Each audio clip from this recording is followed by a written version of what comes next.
My name is Bruna Santos. I'm one of the co-facilitators of the Policy Network on Internet Fragmentation, together with Teresa, Sheetal, and Wim, our consultant.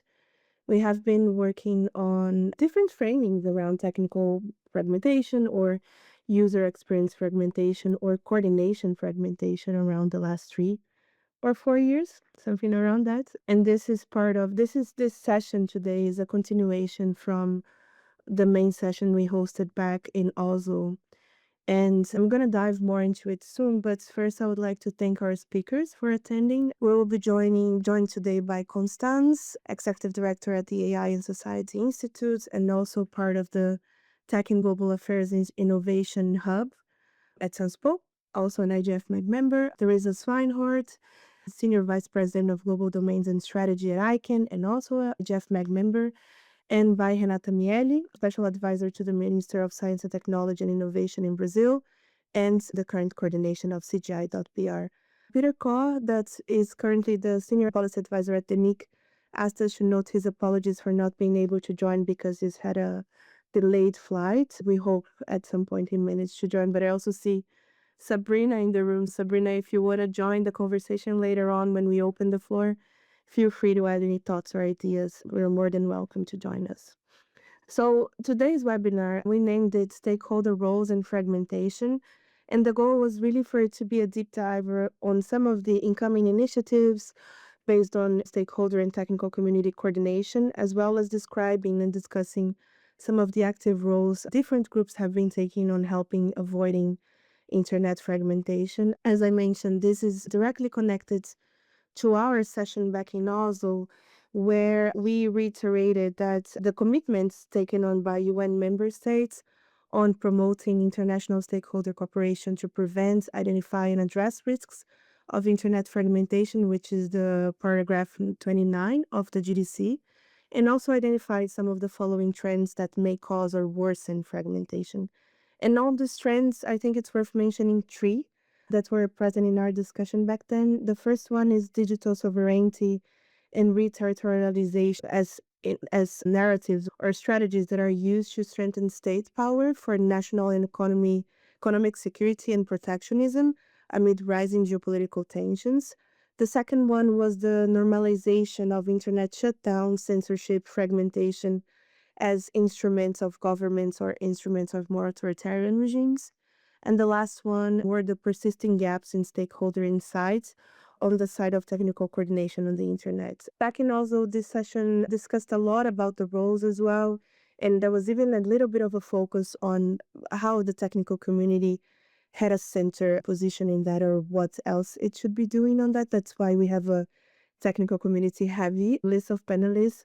But also, the session back then concluded that the PNIF was and is well positioned to develop recommendations on the GDC implementation concerning internet fragmentation, and also looking at the resolution, the WSIS plus 20 resolution. I think we can bridge those discussions as well. So I will stop here in terms of introduction, and I'll hand the floor to you, Sheetal, so we can start the debate. Thanks a lot.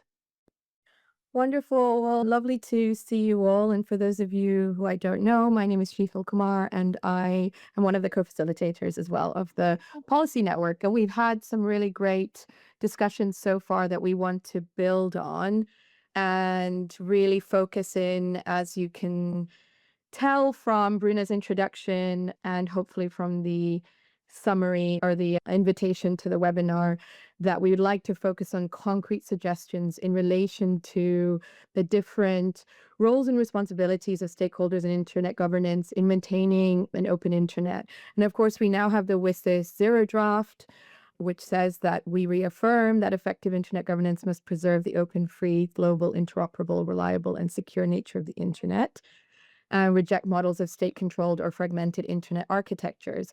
So on that basis, we are very lucky to have 3 speakers to kick us off, but please feel free to introduce yourself in the chat and to engage there as the speakers are sharing their perspectives, and then we'll open up and we can have you take the floor or continue to engage in the chat. And we would really like to come up with some concrete suggestions for the Policy Network's output.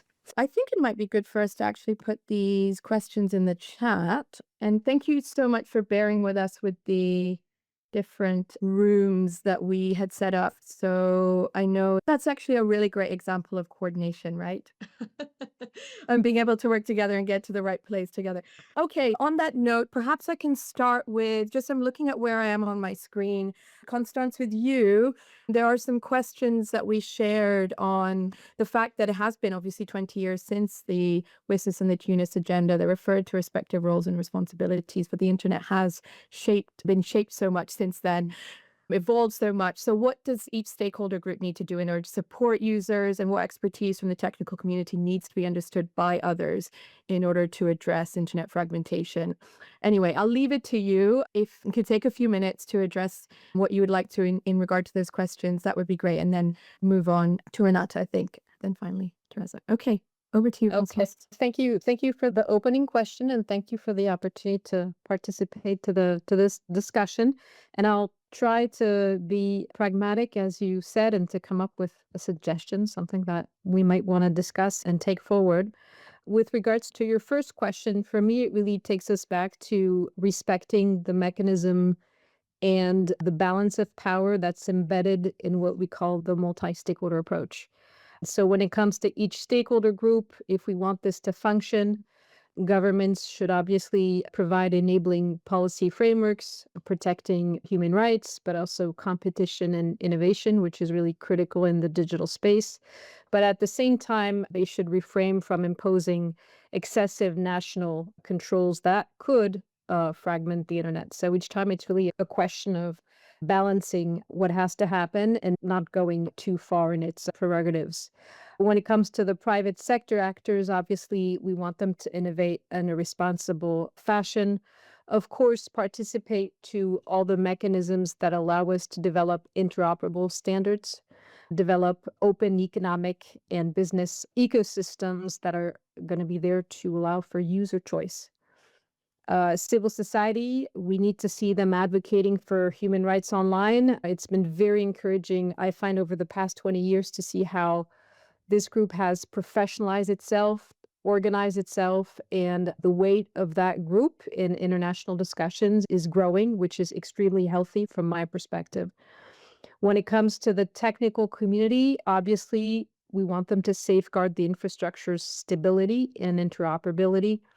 I would add to that, and also because it was part of my first job when I joined the Internet Society 20 years ago now, we want them and we need them to engage with policymakers. It's not always a natural thing for that stakeholder group to do, but it is so essential for policymakers to get the substance, to get the knowledge from those experts, from that technical community, willing to engage in conversations with policymakers to avoid that we have policymakers making the bad decisions.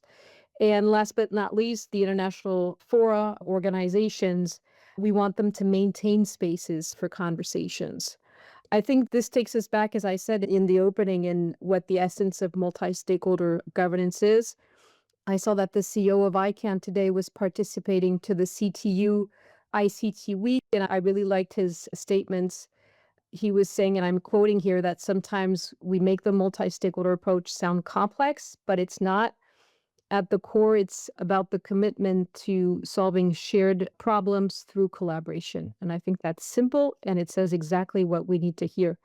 My suggestion, since we're looking for concrete suggestions, would be to stick, since we're in a negotiating moment, would stick to the essence of the Tunis Agenda when the first round of WSIS was negotiated. The Tunis Agenda is very precious because it's quite specific in terms of the roles and responsibilities of each stakeholder group. Of course, you could always interpret, but I think to its core, each stakeholder group understands exactly how it has a unique role to play. And the recommendation, from at least from my perspective, would be to stick to the original language of the Tunis Agenda. And bottom line, that each stakeholder group should swim in its line, should stay in its line. If we want this to function, it's a question of complementarity and balance of power between these different groups. Voilà.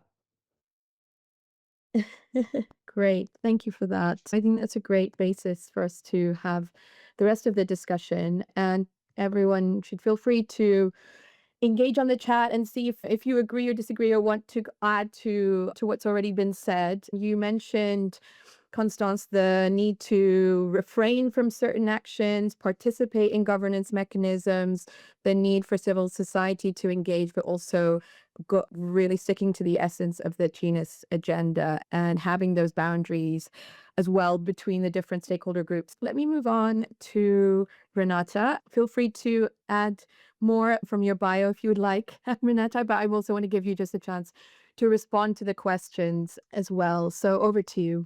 Thanks, Sheetal. Thanks, Bruna. Thanks, everyone. I'm Renata Miele. I'm the chair of the Brazilian Internet Steering Committee. And that's it. I was thinking, I don't know if I will bring exactly concrete proposals as you asked, Sheetal, but at least some ideas of paths we need to follow to avoid internet fragmentation and contribute with all these discussions about governance and the challenge we have in our society nowadays. I think the entire debate on global challenges involving the internet and digital processes, because we are talking about of a very broad ecosystem, and also about their governance, must be conducted in light of the profound technological transformations, the scenario of a high economic concentration, and their political impacts. In this sense, I believe all sectors and stakeholders need to consider these aspects, seeking to simultaneously preserve the internet's logical layer and avoid internet fragmentation. But I think we also need to understand that there are challenges that must be addressed to protect human rights and also democratic processes in our countries. In the case of Brazil, for example, we have sought to contribute as Internet Steering Committee to the discussions by providing technological contributions, highlighting inconsistencies in regulatory proposals that impact the internet. We know that each stakeholder has its own interest in regarding the form and impossible paths to be followed in the future of the internet. To keep the internet globally connected and diverse at the same time, it's important that stakeholders groups come together with a view to the collective interest in the user's interests as a central element of governance. Needless to say, the multi-stakeholder model is key to maintain a free and open internet. This is also a moment to strengthen it. To this end, I have to mention the importance of the São Paulo multi-stakeholder guidelines that offers a path to be followed in terms of collaboration, consensus building, and decision making. And also to say that there is no contradiction between multi-stakeholder process and multilateral process in terms of decision making. There are complementary processes, and we need to see this as complementary. Stakeholders should bring contributions to the governance spaces that are based on their respective expertises. They should not seek to entrench the positions, but we need to be very open to a truly multi-stakeholder discussion and always strive for concrete and actionable outcomes that represent the best interests of the society and users.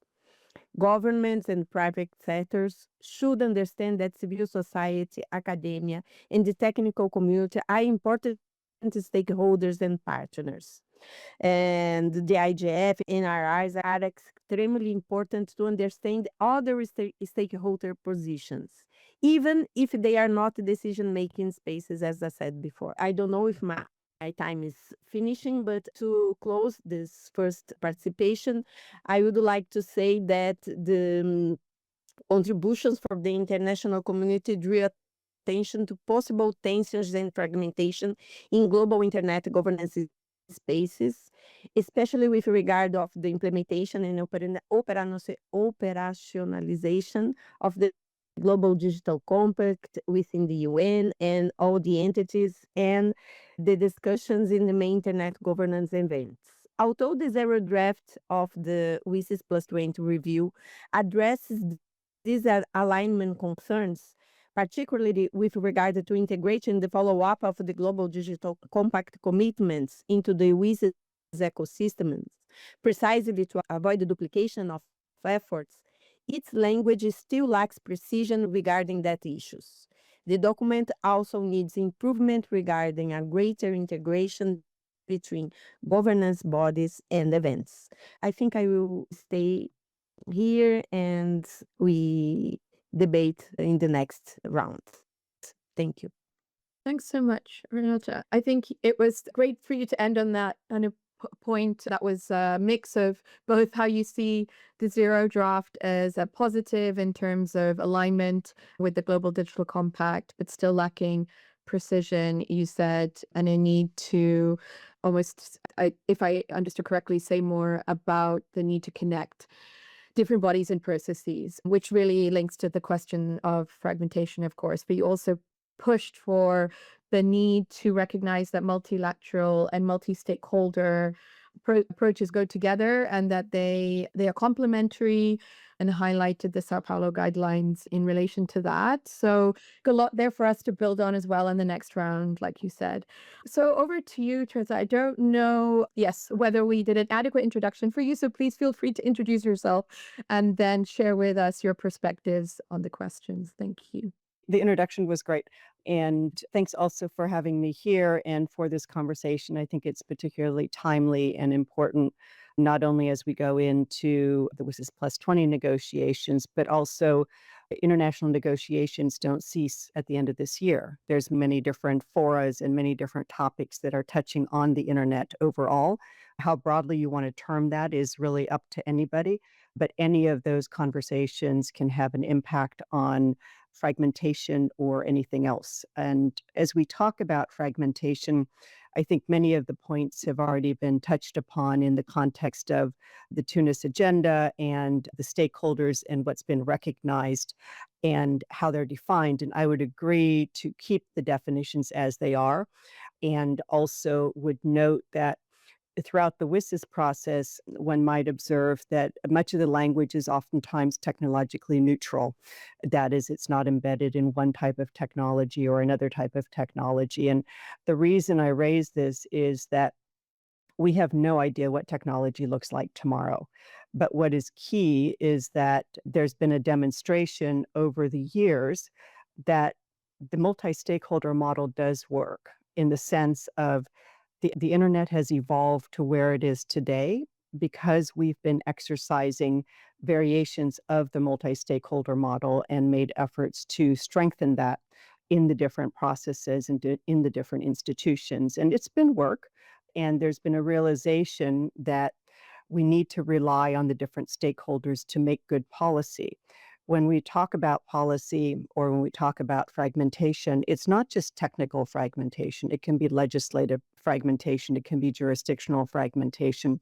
It is something that does not enable a seamless communication or utilization of the infrastructure to occur, still respecting, obviously, national laws and policies and culture. So I think that there's an aspect there as we talk about it where we need to look at the different roles and responsibilities. And I think if we reflect over the last 20 years, let's say just through the WSIS process or since the internet, imagine if we didn't have what we have today, how it would work. Imagine during the pandemic not being able to communicate with each other or even having this webinar. We would not have been able to do that if we didn't have an evolution. But that takes work. And it takes work. I would make the observation that nothing should occur in a silo.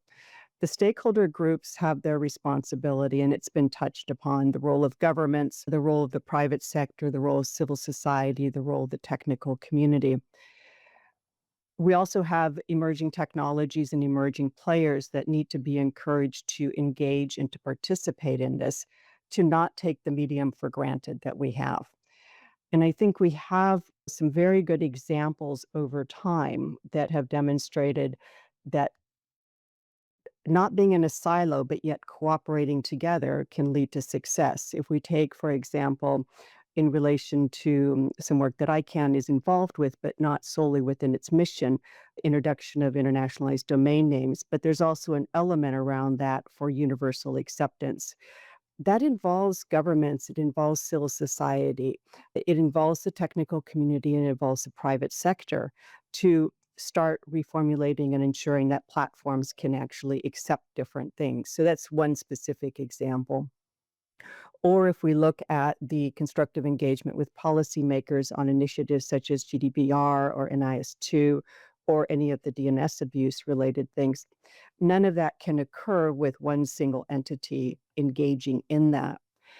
And so I think one of the key takeaways is really uh, the risk of a breakdown is not slowness, it's really about coordination. If we're not coordinated in the different topics and allow for a seat at the table for information on the impact of something, that is essential. And it's not only for stakeholders, it's also for topic areas. If, for example, the health industry is working on something and they're working on a policy relating to something, ensuring that doesn't have an unintended consequence on something else or set a precedent for something else. And so the role of communication, the role of engagement, the role of understanding the implications of decisions becomes extremely important. And again, it's not only on the technical aspects and the work on technical evolution and how things interoperate with each other and how they interoperate not only on a pure technical level, but on the different aspects and layers between everything. But it's also on the different issue areas being addressed. Something in the healthcare sector may have an impact on something in, I don't know, a DNS abuse related sector or vice versa. Just giving some examples of where it's really about bringing people together and ensuring that there's awareness that decision points that are coming on whatever area of work can have an unintended consequence or can benefit. And with that, really needing to engage. So I think one of the key takeaways, and I think one of the key guiding points would be work in your stakeholder group, but be very cognizant and proactively engage in the areas that might impact it, and thus also welcome people into the conversation.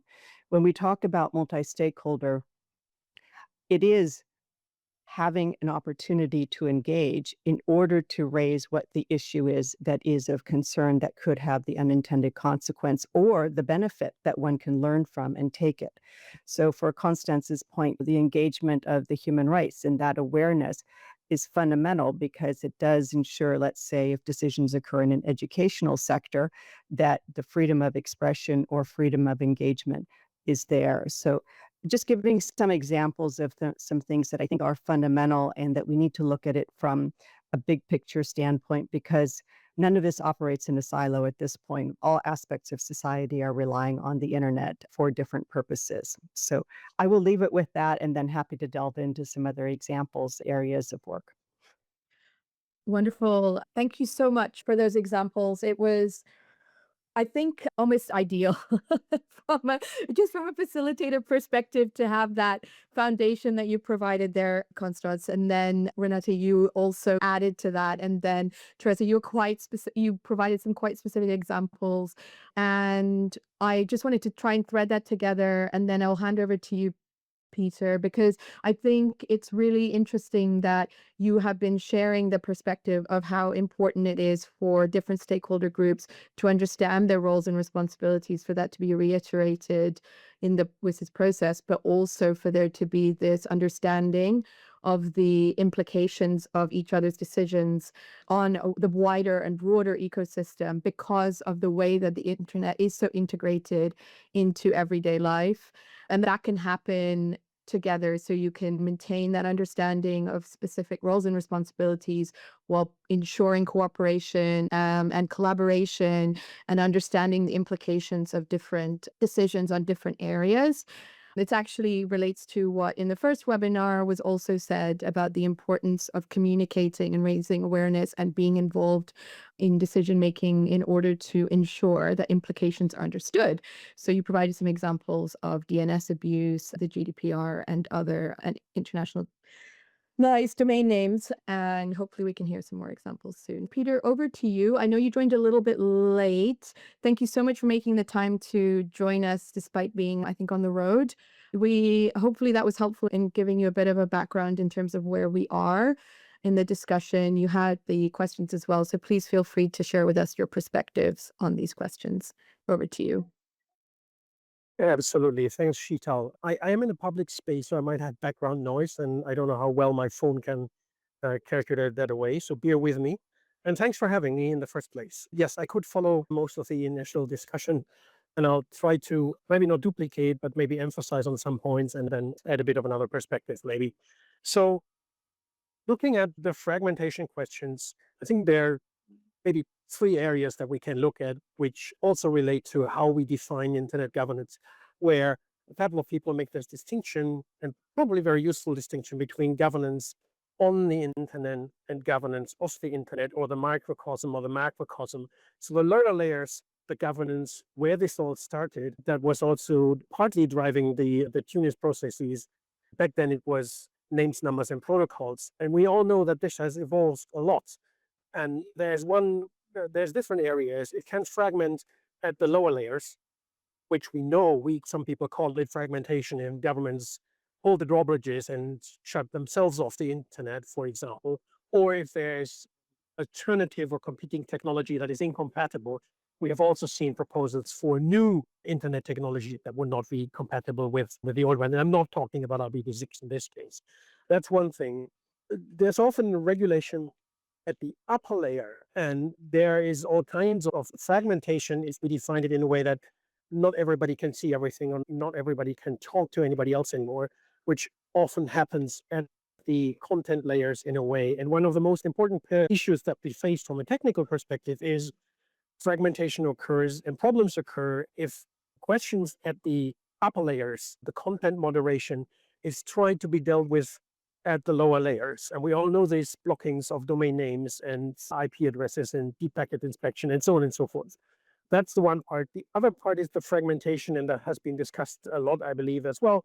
The fragmentation of the governance space itself, not only between the upper and the lower layers, but by discussing this horribly competing fora that don't really connect to each other, and maybe more importantly, by having legislation and regulation that is not really having a conversation with what we internet people do, so to speak. And that brings me to what are the roles and responsibilities, especially of the technical community. One important point is to make sure that people understand what the technical community is.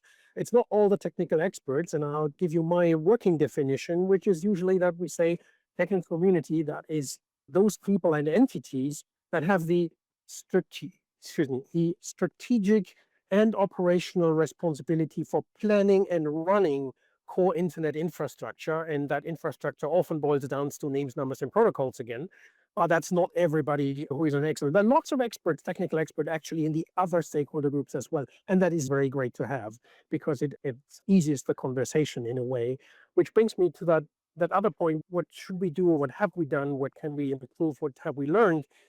This is all about communication and expectation management. So being proactive when we see there's a topic arising, issues, matters arising, the technical community has grown much better in approaching regulators, approaching other parts of the internet governance ecosystem, other stakeholder groups, to have conversations, maintain those conversations at the national level. So we have the NRIs, where we can focus in on topics that are discussed globally, do that on a local level, build trust, and have communication relationships for the next time we need a more robust conversation, say, when it comes to particular legislation or particular pressing issues as we've seen them in the past. And maybe looking at the clock, I'll leave it with that, and happy to engage in the further discussion. Thank you so much. Wonderful. Thank you so much. And thank you also for adding also to the concrete examples. You, I think, touched on the policy networks framework in a way of in providing examples of how fragmentation can occur at the different layers or in different aspects, so regulation, the technical layer, and also what mitigation can be done through engagement with at the local level technical community, so that there are the relationships there when other types of actions can be taken or legislative processes can happen that could impact the internet's infrastructure. And I think you also provided some examples of how the intersections can happen when decisions that should really be made relating to one layer are instead trying to be taken at the lower layers, and how what that can result in. So those are, I think, really great, all really great together, foundation for us to move on to the more open discussion. There was a lot shared. I think quite a lot of agreement. As I said, I tried to pull some of those out about the need to maintain the definitions in the Tunis Agenda for stakeholders to work together, but also stay in their lane. And some great examples of how that's actually happened in practice on different issue areas. Also, that interesting practice you mentioned there about NRIs bringing different stakeholders together in a way that can then result in a space and relationships that can be utilized to avoid fragmentary decisions and measures in the future. So I hope I understood that all well enough. But in any case, it is now an opportunity for us to open up a bit, or for you to respond to each other if there was anything in particular you thought you wanted to share. I know, Chris, you've said in the chat that you're interested in discussing whether to broaden the concept of the internet technical community in relation to, for example, AI development and governance. Is the scope broad enough? We are 20 years on from the WSIS, and in that time, obviously, we've seen AI technologies really shape society and be dependent on digital technologies. Did you want to speak to that, Chris, or did you want to ask any of the speakers to, or how are you feeling? Sure, I'm happy to speak to it a little. And Peter, I think, engaged a little with the idea there of the technical community and how it's defined. And I know TCCM has done some work in its recent publications defining the technical community. I think Tunis, I don't think, is very helpful in defining the technical community. I think the WIGIG report is a little bit closer to it. But I do think I think stakeholder groups are inherently very challenging in this sort of multi-stakeholder governance idea. And I think we don't engage with that enough. We don't acknowledge that enough. Like, they shouldn't be dynamic because the scene and the technology and the uses are not dynamic. They should be ideally comprehensive in terms of everyone, whatever they're coming from, falls into a certain stakeholder group. They're not being excluded from that. So I think we absolutely need to allow the different stakeholder groups to have some autonomy in setting their own governance, their own sort of how they engage with each other, how they ensure that comprehensiveness, etc. But I think there is also some accountability that falls to the system overall. They have some accountability to the system overall to make sure that they're bringing in those people who need to be part of the discussion. And I think in something like, we talk about the internet technical community, those who operate and run, maintain and develop the networks that we're using. But then at the same time, we're talking about internet governance and the IGF as having a broad scope and taking in things like AI governance, things like data governance. At that point, do we need to be thinking about the technical community as including also the technical people, not who are running internet networks, but who are working in those other spaces that will intersect with the internet as it operates? And if we're not doing that, then where do those people fall into this stakeholder categorization that we have for something like WSIS? I think this is a really important conversation to have. I think there's probably a role for the IGF and the PNIF in leading that, in thinking about how does the IGF or the global internet governance community maintain or embody that accountability? And also then how do we ensure that this sort of diversity of stakeholder groups doesn't equate to fragmentation of another different kind than we might often talk about? So sorry, that was a bit of a spiel there, but that was just building out a bit on the idea that I was having. Thank you so much for coming in on that, Chris. I think it's a really timely question, considering, as we said before, there is so much of an expansion of the impact and role and dependency on the internet. And one of those areas that we see that relating to is, of course, AI. And so I can see that Constance and Teresa, you want to respond. So shall I think it was in relation to Chris's question, but if it's in relation to anything else, please do feel free as well to respond to that. Then I can see also something in the chat, which we can take up. Okay, over to you, Constance. Yeah, thank you. And thanks for the question, Kristen. I'll try to keep it short. It can be a lively conversation, but I think you raise a really important point here. And I would think of the ecosystem, the digital ecosystem, as something that's alive and evolving all the time. It was interesting to see how the technical community kind of self-organized, and even at one point throughout the WSIS reviews, we had to formalize who the technical community is. And I remember all of us writing language that would be sent to the UN.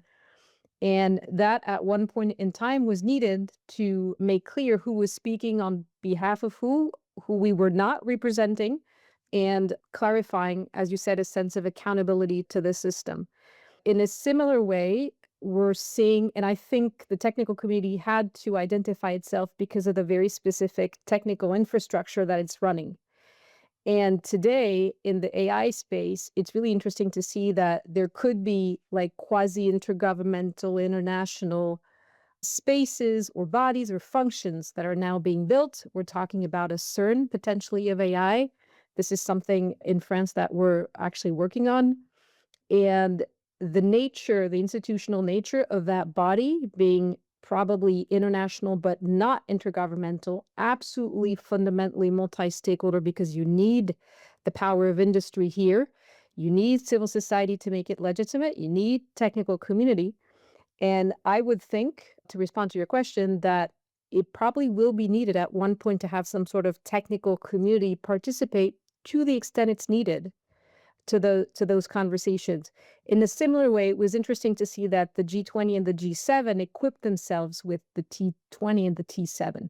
If they're actually functioning is another question, but it's interesting to see that they created this space.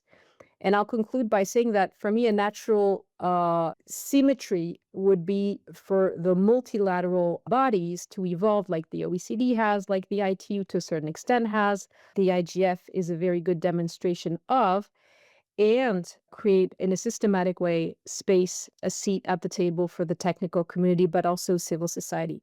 If you take the example, for instance, of WTO, where you have some digital data flow conversations that are quite important, that you could imagine that could become more and more important, it's almost impossible for civil society to participate to that body, and it's quasi-impossible for the technical community to participate.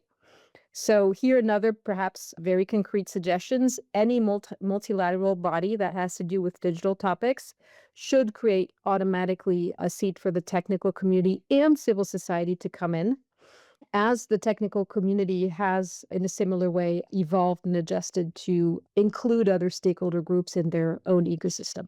That's really interesting, Constance. Thanks for that. Speaking to the point about evolution happening, but also the governance structure is evolving, but maintaining that really core value of inclusivity and multi-stakeholderism. So thanks for that very concrete suggestion at the end. And also, I just wanted to point out that we have a comment in the chat from Omar from Bangladesh, and it is really speaking to the point that there are actions being taken, the example of shutdowns that the open internet cannot exist if that continues, and the need for the technical community's unique expertise to also listen to lived realities from youth and communities. So thank you for that point. Renata, over to you, and then it was Teresa, and then over to Renata. Sorry, over to you.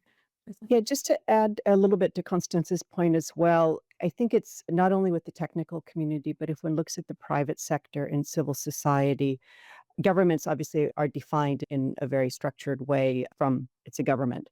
But from the private sector and civil society, I think it's also important having a seat at the table, having a way to engage on the topic is what's core. And which category one falls into is something that can be defined and figured out. But if we look at the private sector, where are the investors there? are the ones who are investing in all the new startups, are the small startups there, are entities there that are starting a business that is purely reliant on an online environment with investors. So things of that sort, there's a lot of discussion about the next generation and the youth. Youth can be involved in any of the sectors, obviously, depending upon their area of expertise, but they're also utilizing the internet maybe in a very different way than I learned how to do by example. So I think Constance had made the observation that it's really about ensuring that there is a seat at the table on issues that impact the area that one is working on or passionate about or engaged in.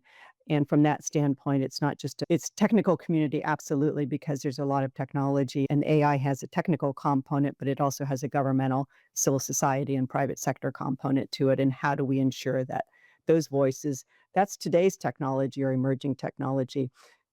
Tomorrow's is something else, or next week's is something else. We have no idea what's coming down the pipe. So just a quick add on to that.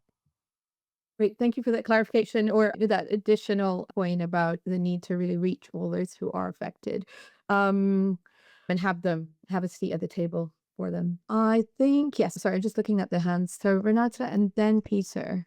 Yes. Okay, thank you. Thanks, Sheetal. I think we are living very tricky times, and we need to recognize that the rise of the hate speech, misinformation, and online violence, which spills over into physical violence and political violence, scams, frauds that are growing every day in the digital environment, create a perception among society and policymakers that measures must be taken to confront this phenomena and protect society. And I think we need to understand that this is comprehensive and legitimate. But the problem is how to do this. We have seen the rise of a very seductive discourse about the need for an internet policy. We are facing this in Brazil now, and this is very dangerous. But we are trying to bring the discussions about what does this means? What does this have an internet policy means? And how can we protect people without compromising the internet itself? These are issues we need to discuss, and at this times, more than ever, multi-stakeholder contribution is crucial. For example, in Brazil, just one example, we are facing an attempt to regulate cloud services that are based on controversial, at least, the definitions, and that could completely impact the integrity of the internet in Brazil. The technical community expertise, and maybe we need to think how to bring other technical areas to the debate, as Chris and others said here, is essential to discuss the possible impact of regulation proposals on the internet logical infrastructure. Regulations as at the application and content level, even if proposed to protect society, may unintentionally cause harm to important properties that should be kept to avoid the technical internet fragmentation and ensure it remains open, secure, reliable, and resilient. In that sense, I completely agree with Constance because policymakers need to understand that for proposals to be truly effective, they need to be technically feasible. In the other direction, I think the technical community must accept that governments and the civil society have legitimate concerns regarding the protection of internet users in terms of safety, privacy, and freedom of expression. And in this sense, the technical community should be open to discuss new technical solutions that address those concerns while keeping important internet properties to avoid fragmentation. So this is the challenge we are facing nowadays. And I understand this is difficult, but I think we need to think about these two perspectives, the necessity of having some solutions, but avoiding that the solutions have the negative impact and cause more harm than benefits. Thanks so much, Renata. I think you articulated that so well, the really crux of the problem there, acknowledging the need for solutions to some of those pressing issues, but also ensuring that those solutions don't have any unintended harm, for example. And so I think that's something we really need to capture, be aware that it is clearly a challenge as the WSIS process continues.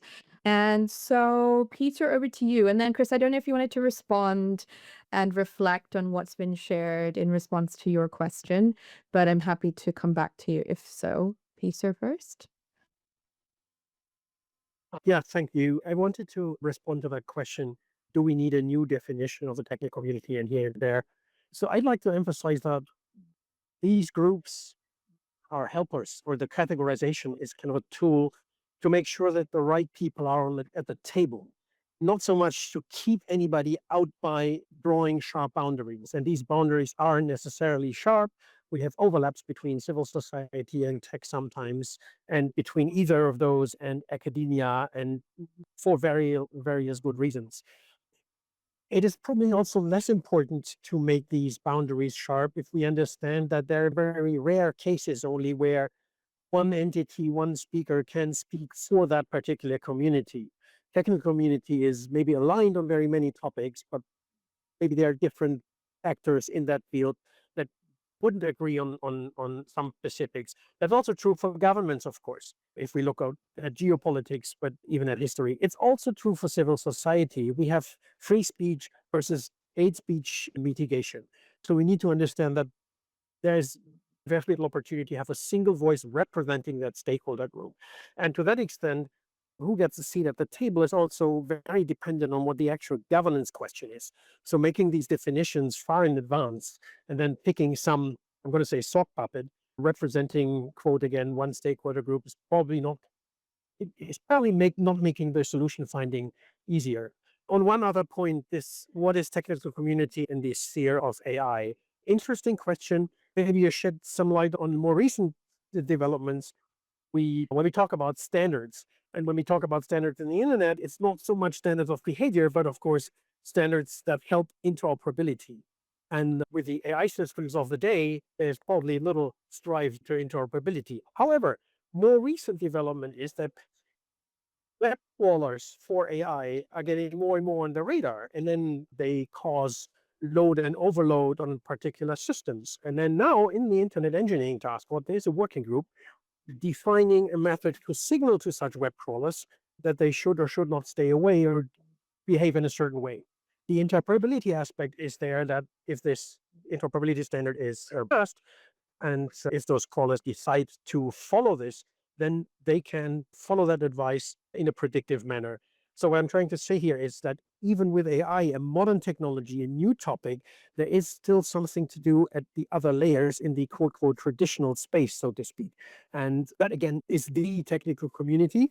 The rest of this, the behavioral topic, has heavily more governance and regulatory questions, which have very heavy technical component. But again, it's important to get the right people at the table, not so much what uniform they wear. Thank you.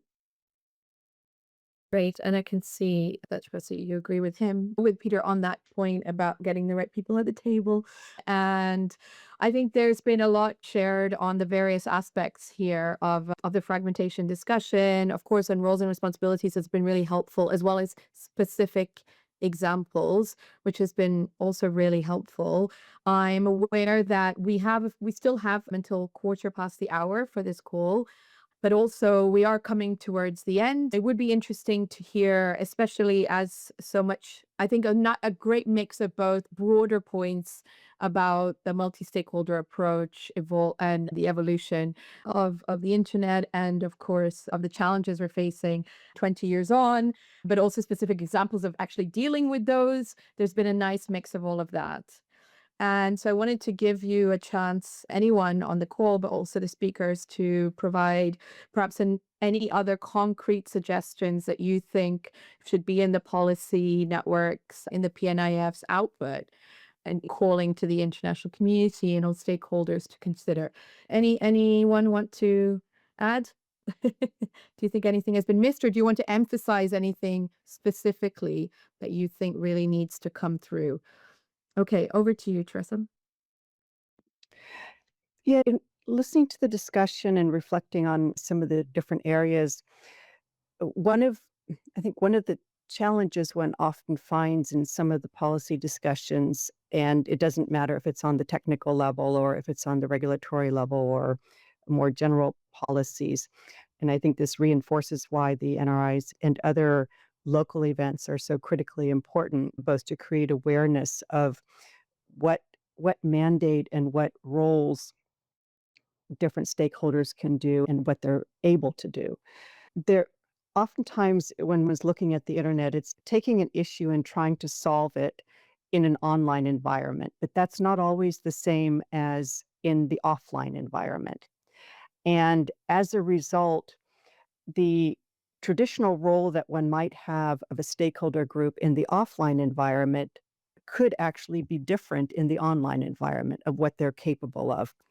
And I'll give it an example. Many years ago, when WIPO was discussing the copyright treaties, there was a view that service providers could just look into the pipe and see what was copyrighted material. But the technology wasn't such that was actually feasible.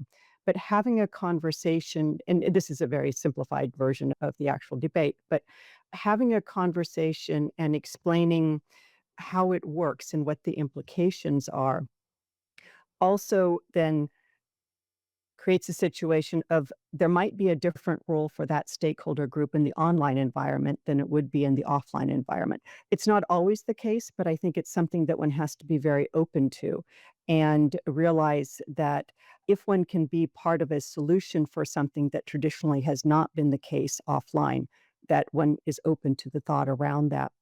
I think the other element to keep in mind is oftentimes there's not a perfect solution. If one looks at, there's been comments about blocking or various other things, there's different things that happen in different places. As one's looking at whether it's a technological aspect and shift there, or it's a regulatory, or it's a policy, oftentimes it needs to be what is the best solution for the long term. It may not completely achieve the objective. It may put responsibilities on others, such as with regards to harmful content. Yes, different stakeholders can play a role, but we also need to look at educating the next generation of users, the children who are going online and figuring out how to teach to use the tools. So I'm just making the observation that we need to be encouraging an openness to being part of a solution that is the best in the long run for achieving the objective, as opposed to just a short-term aspect that has an unintended consequence. So just an observation there that we've seen over the years. Thanks so much. That really, it sounds like sage advice to me as well, in terms of the fact that there are these, it's not easy to get distracted. Obviously, it's very necessary to engage with the challenges that we're facing, but to maintain that long-term perspective, invest early on, for example, in young users is going to be really important. And perhaps just a broader recognition, that openness to having that long-term perspective is necessary, would be really is important to commit to. It's something that I think we can all think about and hopefully reflect in the output. We saw some comments as well in the chat about the need to engage. So on issues of access, trust, and equity, that they should remain central pillars. I think that speaks to what you were just saying as well, Teresa. And then also this point about challenging. It's challenging even for at the local level in NRIs to engage all stakeholders, but how important that is, and how the value of the IGF at the national level is still an area that can be worked on. Perfect. So I don't know if anyone else wants to come in, any of the speakers or others on the call. Just want to look out and make sure. Okay. So on that note, then we are planning to have a integrate the discussion here that we've had, which I think has been very useful and rich, and building on each other and also on the other call that we've already had, into the PNIF's discussion output paper, which we can share in the chat, perhaps the first iteration of it. And we would really welcome your perspectives on that, including at the last poll, which we'll have in a couple of weeks in October in any case, so that we can finesse that and ensure that all these perspectives have been adequately reflected and the concrete suggestions as well. Renata, I'm sorry, I see your hand up, so let me come to you. No, Sheetal, thank you. Just to completely agree with Teresa, because I think we are living in a society that try to solve all the problems with technological solutions. And we are not, and maybe we will never be a perfect society. And all the problems we face in our offline lives exists in our online lives. There is no, I don't know how to say that, this expression, a bullet, a silver, how can I say, when a silver ball to solve all the problems. And we need to, that's why I think we have the very important opportunity to bring other sectors to the governance discussion, to the multi-stakeholder approach, to the IGF, to our NRI, the organizations who works with environment, education, health. These communities are not engaged with our discussions about internet governance and digital governance. And we need to bring these people to our conversations, and we need to improve, to enforce the discussions about digital literacy, how the next generations are going to understand more broadly the impacts of what we are doing online and what we are doing offline. So just to agree with Teresa, and we are not going to build a perfect site.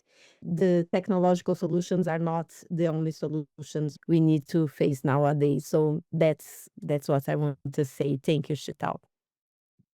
Thank you very much. That's a really great note. I think very important to emphasize. It's come through before as well.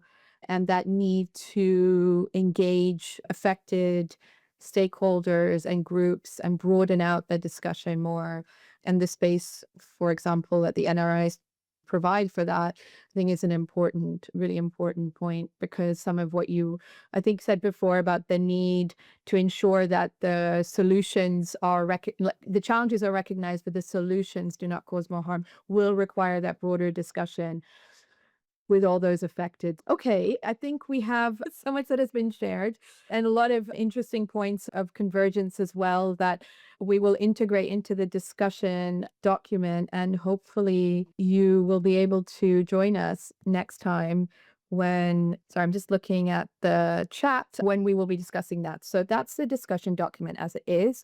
We'll integrate what has been shared here, and then we'll meet again on the 16th of October at the same time to discuss what is in there and what we're putting out.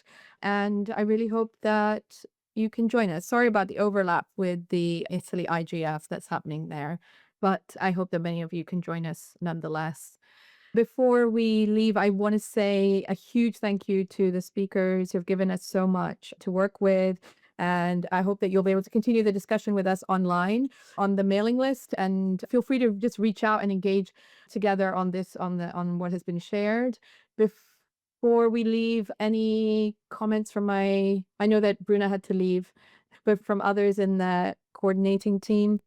Other chairs? No. Okay. I'm not seeing any hands. Okay. Yes. Thank you so much for this really rich discussion and very timely. We really appreciate you taking the time. It was great to see so many people on the call as well. And we look forward to remaining engaged, and we'll speak to you soon. Okay. Thanks, everyone.